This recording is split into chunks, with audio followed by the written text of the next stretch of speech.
Some of the highlights. Compared to 2013, revenue growth was down. In terms of comparing your last 2 fiscal years, did you grow, did you stay the same, and did you shrink? If you looked at 55.6% said they grew revenue. That's the smallest percentage increase since 2010. That says something. And again, remember, this is a survey that goes to firms of vastly different sizes, but to some degree, that reflects a little bit what happened with the AmLaw, the PA firms that are in the AmLaw 200.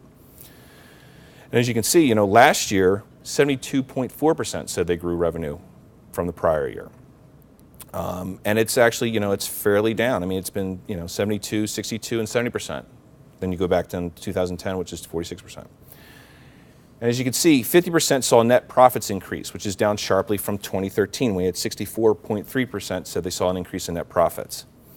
Now, it's a little bit more in line with, comparing to 2012 and 2010. 2011 is a little bit of an outlier there. Profits per equity partner, which is the one metric that people roll their eyes about, and we know that some people play and manipulate it. But at the same time, it's something that a lot of law firms, they hang their hat on that more than they do gross revenue. Personally, for me, I look at revenue. I look at revenue and I look at RPL, because revenue, if you're growing, you're growing.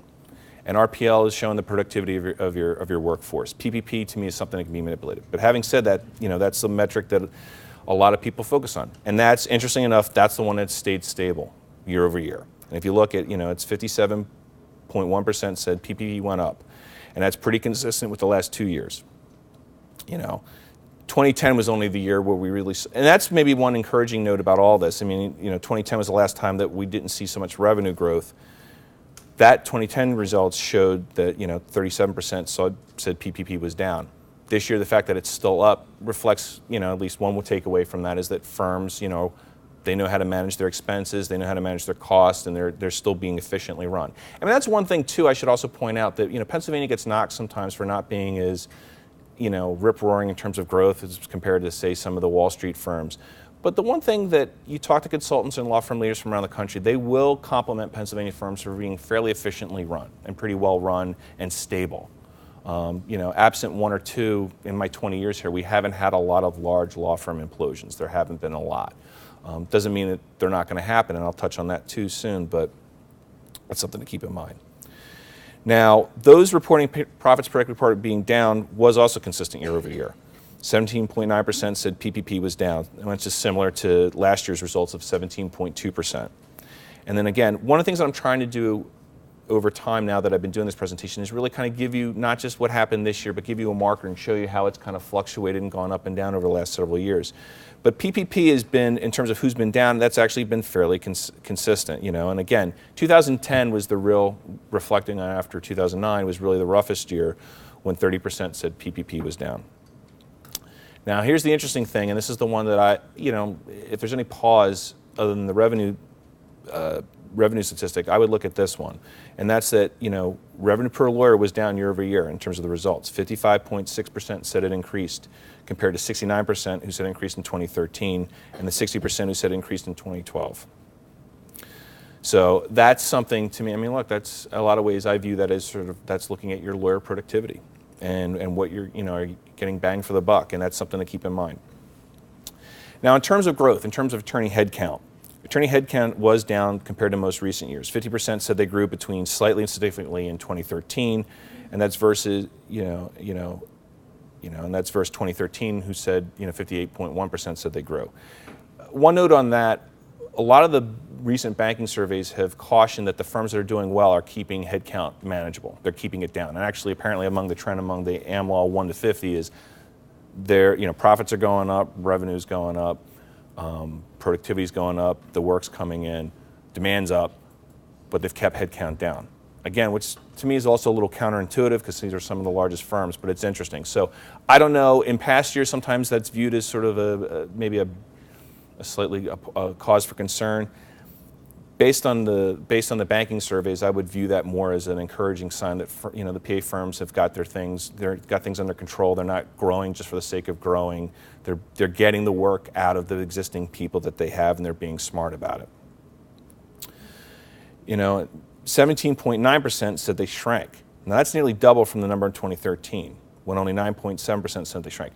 That I find interesting, and look, that could be we hear more and more about firms being a little bit more intense about, for associates, after the third or fourth year, it's like, okay, you need to go. You're not making your numbers, you're not billing the hours, you need to go. Being a little more, tougher about that and weeding people out sooner.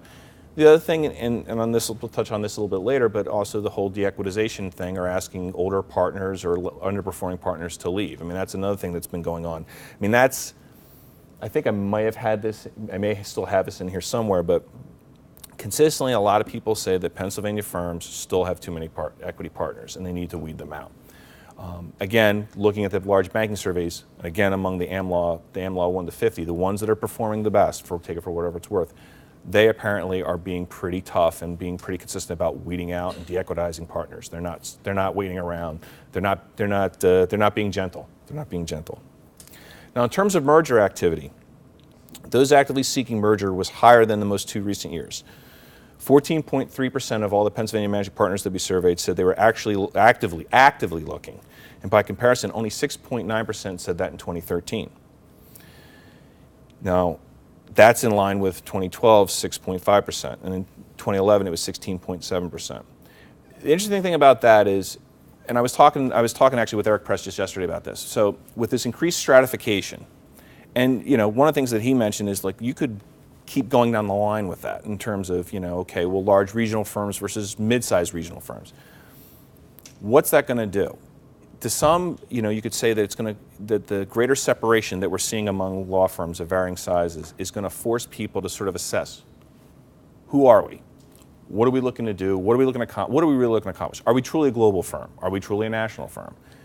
And force their hand maybe in terms of what they want to do about it. And the one thing that I was asking him about, and he thinks it's probably logical, is that we've heard about consolidation in the legal marketplace for a long time. And certainly since the year 2000 or so, at one point we said there's going to be a couple of mega national firms and boutiques, and everyone else goes away. And that hasn't worked out that way.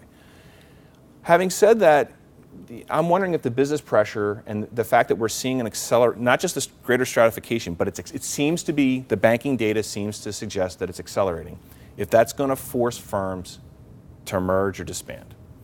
And I wonder if some of this is trickling down into these survey results. Hey, look, maybe it's a one-year blip, but I'm wondering, it would seem consistent then, hey, look, we're falling behind, how do you grow? Trying to just get new clients and new business organically doesn't happen and easy. You go after partnership group, you go after practice groups, you go after mergers. So I'm wondering, we're contemplating a merger right now. We've got, you've got Morgan Lewis and Bingham, in merger talks. And it's pretty interesting. It seems a little bit slightly outside their normal. I think something Gene has reported on. It's a little bit outside their normal scope. So it's just interesting. It's interesting to see. Those open mergers was up over from the previous 3 years. 64.3% said they were open. And if you looked at it from the past couple years, it's ranged anywhere from 53% to 58%. Of those looking, 66.7% were looking on the East Coast cities. That would suggest to me that a lot of those looking are, regional, more local firms or regional firms. And 33.3% were looking beyond the East Coast, and that's in line with our prior year's data.